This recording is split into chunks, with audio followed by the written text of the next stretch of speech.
Bismillahirrahmanirrahim. Assalamualaikum warahmatullahi wabarakatuh.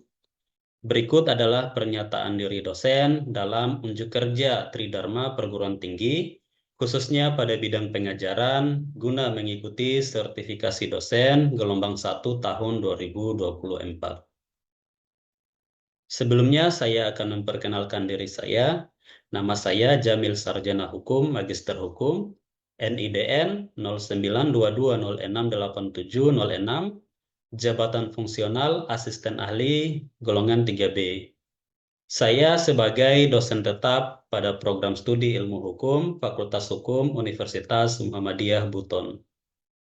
Kemudian kualifikasi pendidikan, saya menamatkan sarjana hukum di tahun 2012 pada Universitas Cenderawasih Jayapura. Dan saya menamatkan magister hukum di tahun 2014 pada Universitas Cenderawasih Jayapura. Adapun mata kuliah yang saya ampu selama saya menjadi dosen tetap pada program studi Ilmu Hukum Fakultas Hukum Universitas Muhammadiyah Buton, antara lain Hukum Acara Perdata dan Praktek, Hukum Peradilan Agama dan Praktek, Hukum Perdata, Hukum Perlindungan Konsumen, Hukum Penanaman Modal, Perbandingan Hukum Perdata, Hukum Agraria, dan Hukum Anti Monopoli dan Persaingan Usaha. Kemudian penjelasan mata kuliah Hukum Acara Perdata meliputi delivery, interaction, dan assessment. Adapun identitas mata kuliah, nama mata kuliah Hukum Acara Perdata dan Praktek. Mata kuliah ini diajarkan pada semester 6, kode mata kuliah ILKM 082936, bobot SKS, berbobot 3 SKS, sifat mata kuliah wajib. Kemudian penjabaran PDD UKT PT saya. Yang pertama, deskripsi mata kuliah. Kedua, capaian pembelajaran. 3, materi pembelajaran. 4, sistem pembelajaran. 5, metode pembelajaran. 6, interaksi dosen dengan mahasiswa. 7, sistem penilaian. Dan 8, tata tertib dan informasi lainnya. Deskripsi mata kuliah. Kegiatan dalam perkuliahan ini meliputi ceramah, diskusi, latihan merancang kerja ilmiah, tugas membaca literatur tentang yang berkaitan dengan hukum acara perdata, sumber-sumber, asas-asas serta sejarah singkat hukum acara perdata, kemudian tentang gugatan, pemeriksaan di depan pengadilan, eksepsi, jawaban tergugat, replik, duplik, pembuktian, putusan pengadilan dalam perkara perdata, dan pelaksanaan putusan pengadilan. Kemudian capaian pembelajaran. Yang pertama, mahasiswa menguasai ilmu pengetahuan, kompetitif, profesional yang dijiwai nilai-nilai Islam. Kemudian yang kedua, melahirkan sarjana hukum yang berakhlak mulia, cakap, percaya diri, dan bertakwa kepada Allah Subhanahu wa Ta'ala.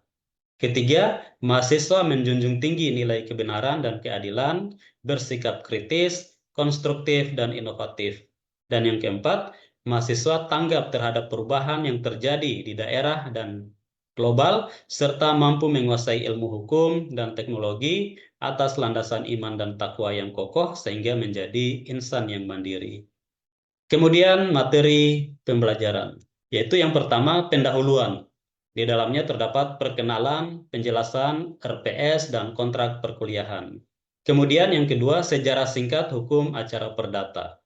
Ketiga, surat gugatan. Keempat, penetapan sidang, pemanggilan pihak-pihak, putusan karena tidak hadir pada sidang pertama. Kelima, perubahan dan pencabutan gugatan, perdamaian di depan sidang pengadilan. Keenam, eksepsi, jawaban, replik, dan duplik. 7, pembuktian. 8, putusan. 9, pelaksanaan putusan. Selanjutnya, sistem pembelajaran. Sistem pembelajaran terdiri dari 2, yaitu daring dan luring. Proses perkuliahan secara daring menggunakan aplikasi Zoom Meeting, dengan materi perkuliahan terlebih dahulu dibagikan kepada mahasiswa dengan tujuan mahasiswa dapat mempelajari secara mandiri sebelum perkuliahan dimulai. Kemudian, mahasiswa bersama dosen mengulas contoh yang terjadi di masyarakat yang relevan dengan materi pembelajaran, dan mahasiswa diberikan kesempatan untuk aktif dalam menyampaikan pendapatnya. Kemudian di akhir perkuliahan, mahasiswa mengerjakan tugas yang diberikan oleh dosen dan melakukan presensi yang telah tersedia pada Google Form. Kemudian proses pembelajaran secara luring. Proses pembelajaran mengacu pada metode Student-Centered Learning, meliputi mahasiswa membaca materi yang telah disediakan dalam bentuk PPT, modul bahan ajar, dan buku referensi yang disarankan. Selanjutnya, mahasiswa berpartisipasi langsung dalam menyelesaikan soal secara mandiri dengan batasan waktu yang ditentukan. Kemudian metode pembelajaran. Metode pembelajaran dilakukan secara ceramah, diskusi, belajar mandiri, tanya jawab, dan penugasan terstruktur. Selanjutnya, interaksi dosen dengan mahasiswa. Dosen pertama mengawali perkuliahan dengan salam dan doa. Kemudian, mahasiswa menjawab salam dan berdoa, serta memfokuskan diri memulai perkuliahan. Kemudian dosen memberikan kesempatan berpendapat kepada mahasiswa dalam bentuk tanya jawab. Mahasiswa turut serta dalam diskusi dan menyampaikan pendapat. Kemudian dosen merangkum materi perkuliahan dan mengakhiri dengan salam. Mahasiswa menanggapi poin-poin penting materi perkuliahan.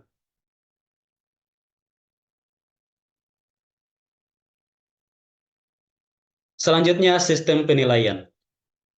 Sistem penilaian dalam mata kuliah ini berdasarkan pada hasil seluruh aktivitas pembelajaran yang dilakukan oleh mahasiswa dalam bentuk kehadiran, penugasan terstruktur yang berisi penjabaran capaian pembelajaran, dan materi pembelajaran yang telah dibahas dalam proses pembelajaran, ujian tengah semester, dan ujian akhir semester.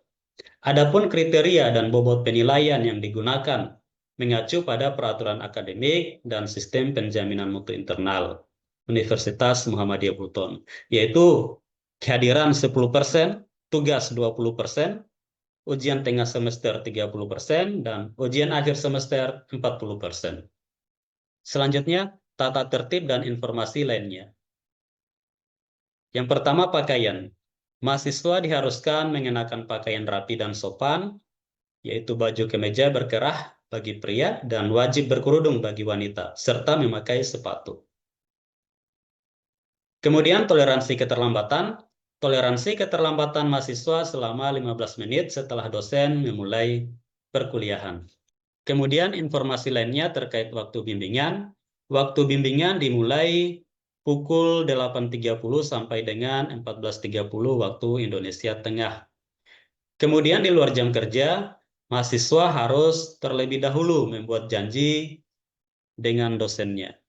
Saluran media yang dapat dipergunakan adalah melalui email, WA Group, atau nomor handphone, dan mahasiswa dapat mengakses website siska.umbuton.ac.id guna mengecek jadwal perkuliahan ataupun nilai yang diperoleh mahasiswa. Berikut cuplikan video pengajaran secara online melalui Zoom Meeting. Bismillahirrahmanirrahim. Assalamualaikum warahmatullahi wabarakatuh. Waalaikumsalam warahmatullahi wabarakatuh. Waalaikumsalam warahmatullahi wabarakatuh. Baik, pertemuan kita malam ini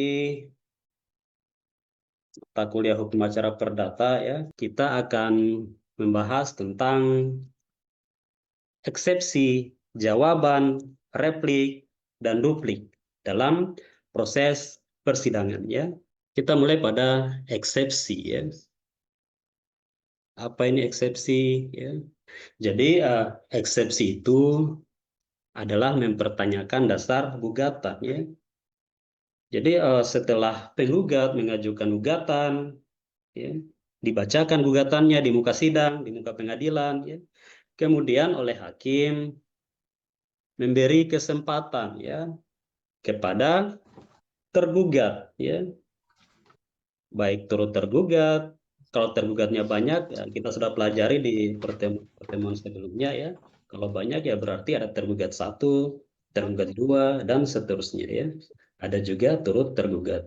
Namun kali ini saya hanya berbicara tentang penggugat dan tergugat ya. Tergugat itu mewakili semua tergugat dan turut tergugat ya. Kalau penggugat mewakili istilah dari para penggugat seperti itu ya. Jadi eksepsi ini artinya mempertanyakan dasar gugatannya. Definisi dari eksepsi adalah keberatan yang diajukan oleh tergugat untuk mempertanyakan dasar gugatan atau proses atau kewenangan pengadilan ya. Kemudian apa tujuan dari eksepsi? Tujuannya adalah untuk menghindari atau menunda pemeriksaan pokok perkara ya. Jadi eksepsi ini di dalamnya unsur-unsur yang ada di dalamnya itu bukan menjawab pokok perkara dalam surat gugatan, tetapi hanya mempertanyakan dasar gugatan, prosesnya dan kewenangan mengadili ya.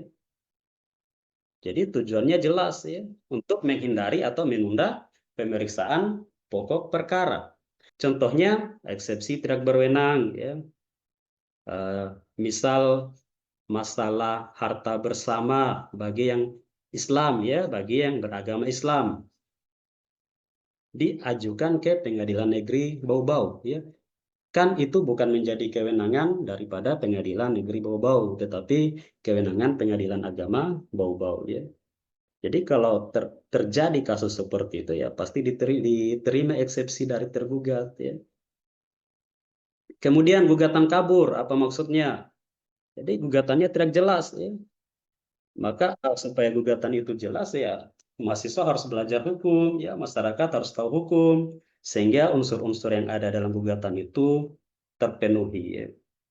Sehingga tidak terjadi istilah gugatan kabur atau gugatan nebis in idem ya. Ini pernah dengar juga ya istilah hukum bahwa perkara yang sudah diperiksa, diputus ya, objek perkaranya objek yang sama, maka terhadap objek tersebut tidak boleh digugat lagi. Ya. Itu ya, tentang eksepsi. Selanjutnya,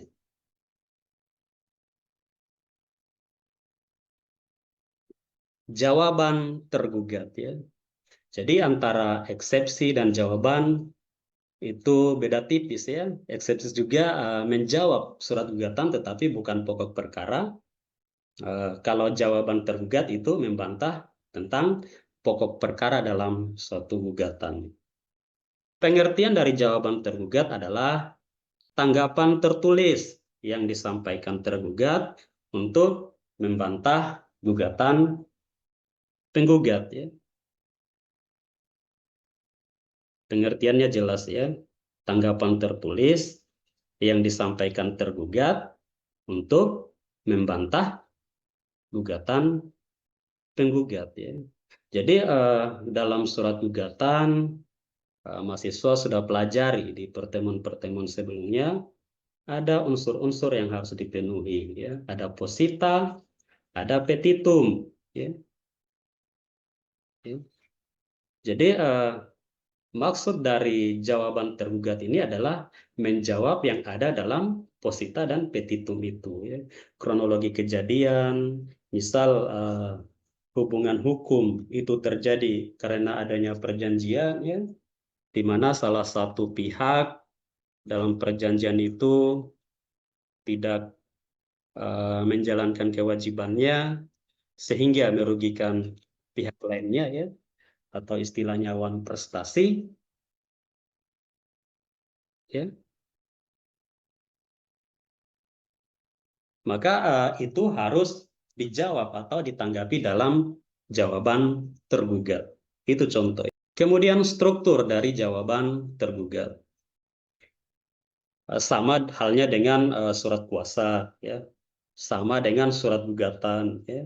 Jadi yang ada di dalam jawaban tergugat itu harus jelas identitasnya ya.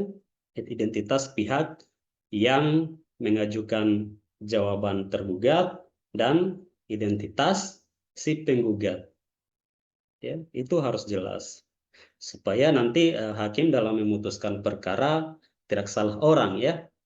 Itu sudah sering saya ulangi ya. Pentingnya identitas dalam surat gugatan. Kemudian petitum ya. Struktur yang ada dalam jawaban tergugat itu ya ada petitum selain identitas ya. Jadi ada permohonan ya, ada permintaan. Ada yang diinginkan oleh si pembuat jawaban ini yang ditujukan kepada majelis hakim yang memeriksa perkara supaya diputuskan seperti apa yang diinginkan oleh si tergugat. Ya. Masih ingat ya, apa itu petitum, apa itu posita? Ini sering saya ulang-ulangi, ya. Baik di kelas hukum perdata, hukum acara perdata, ini sering ya. Jadi selain identitas para pihak, ada petitum dan ada juga dalil-dalil bantahan. Ya. Jadi apa yang ada di dalam jawaban tergugat itu poinnya ada di dalil-dalil bantahan. Ya. Misal dalam gugatan, ya, menurut tergugat itu surat gugatannya tidak benar ya seperti itu. Ya. Maka dengan jawaban tidak benar, kemudian si tergugat harus mendalilkan kenapa hal itu tidak benar ya. Harusnya seperti apa ya. Maka bantahan-bantahan inilah yang kemudian menjadi poin penting dalam jawaban tergugat. Ya.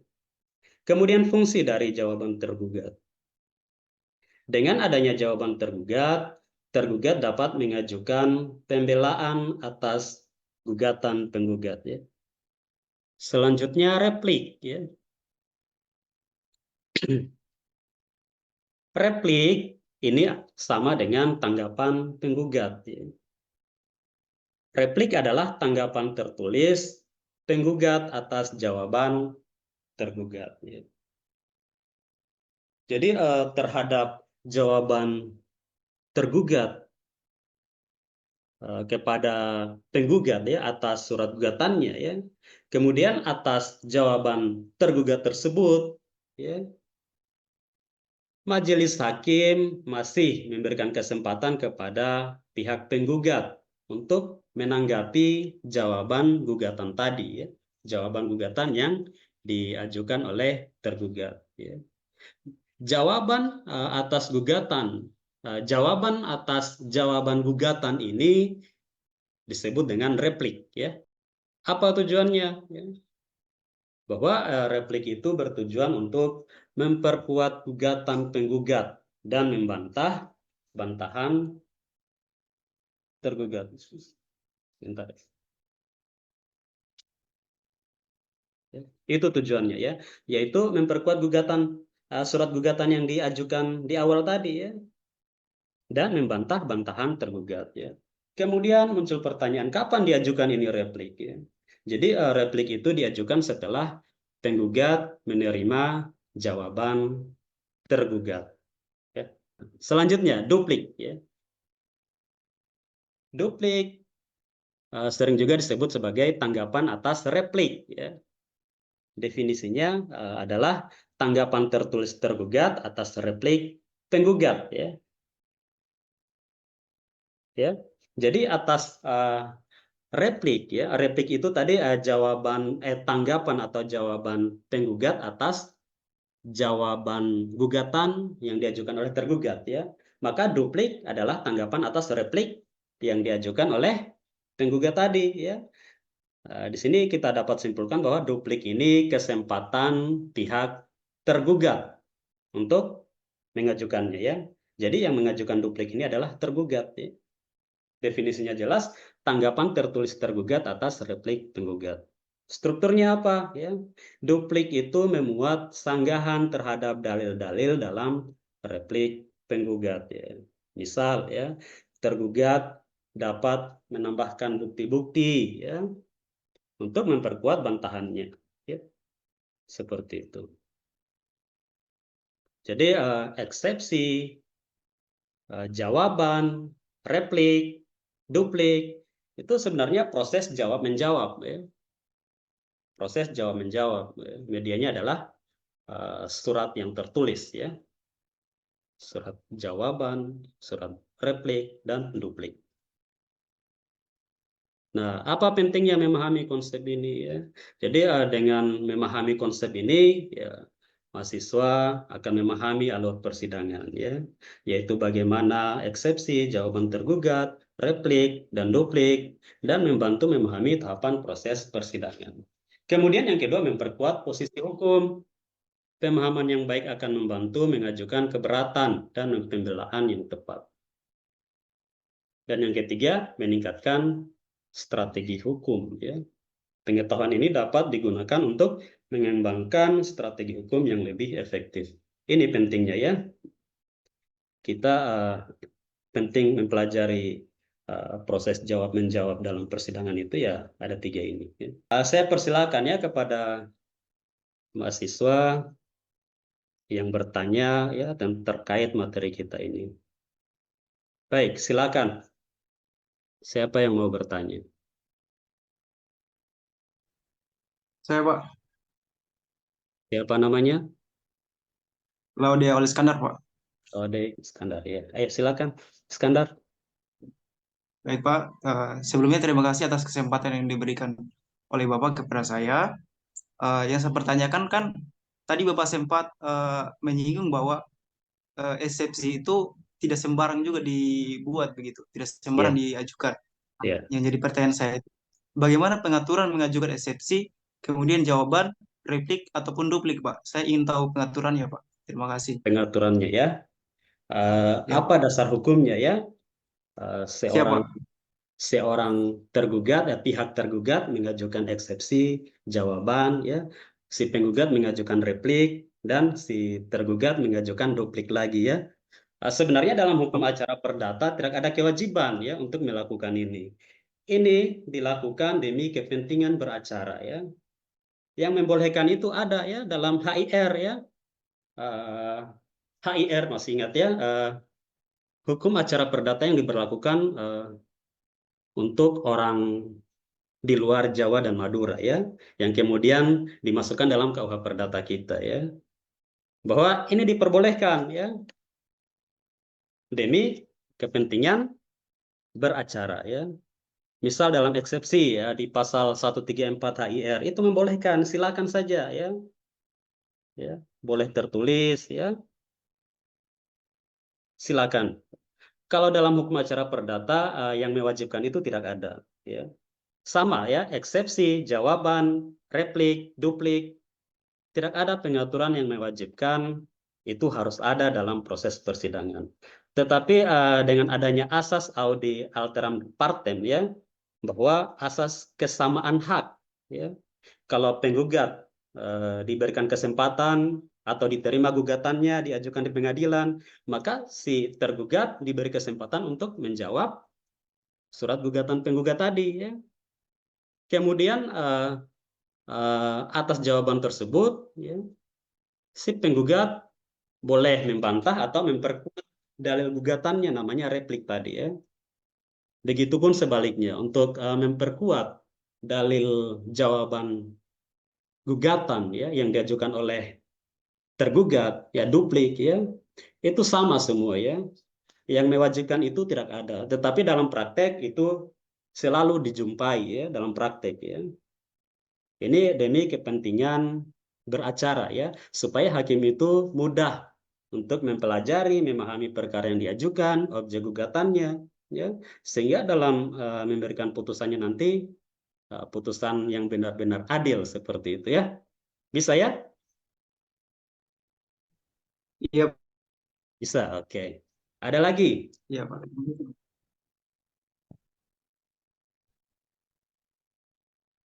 Baik, saya Pak. Siapa namanya? Nama saya. Oh, silakan. Laode, silakan. Baik, terima kasih atas kesempatannya.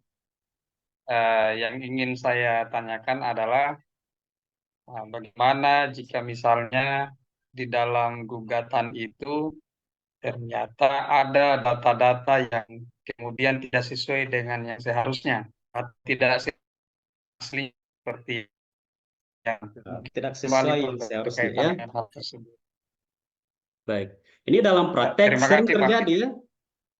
Jadi bagaimana dalam gugatan itu, surat gugatan itu ya, si penggugat mengajukan gugatan tidak berdasarkan fakta, ya kurang lebih seperti itu ya, tidak sesuai ya. Kadang-kadang surat dibuat-buat ya sebagai alat bukti ya, supaya seolah-olah memang benar itu alat bukti ya, yang kemudian menjadi pertimbangan hakim ya.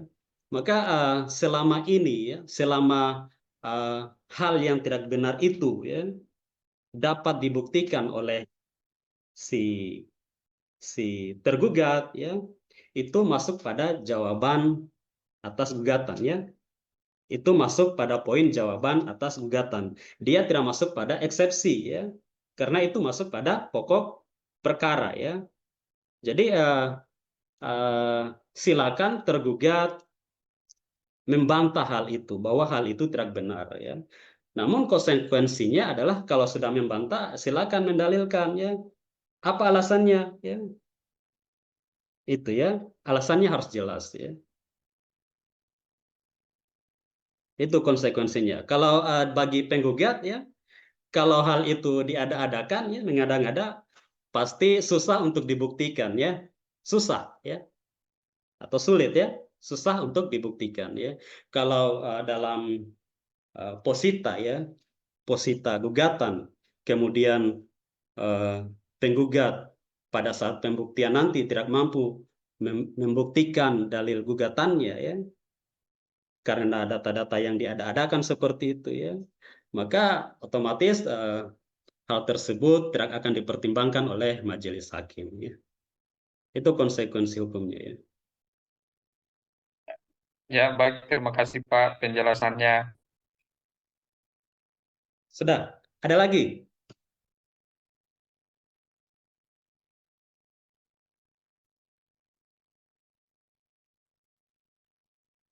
Kalau tidak ada lagi berarti sudah paham semua ya. Ada Rizky? Ya, Siap izin, Pak. ayo Ini Rizky. kan menyangkut juga mata kuliah minggu lalu, Pak. Kan ada tindak banding kasasi.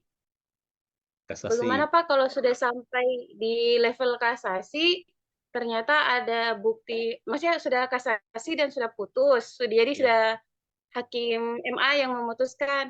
Terus Ya. ternyata ada bukti baru bahwa ternyata di sidang terakhir yang bisa mengingat MA. Coba diulangi.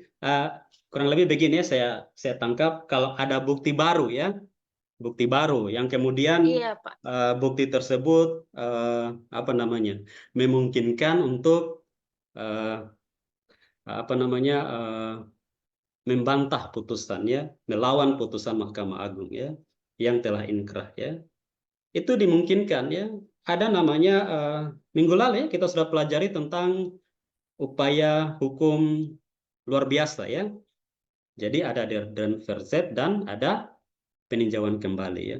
Kalau ada namanya novum baru atau bukti baru ya, bukti baru itu maksudnya novum baru ya, yang kemudian dianggap mampu untuk membantah ya putusan Mahkamah Agung ya, itu bisa menjadi dasar ya, dasar untuk diajukannya peninjauan kembali. Saya rasa cukup ya untuk kuliah kita malam ini. Sudah ya, Rizky? Demikian pernyataan diri dosen dalam unjuk kerja Tridharma Perguruan Tinggi. Saya ucapkan terima kasih.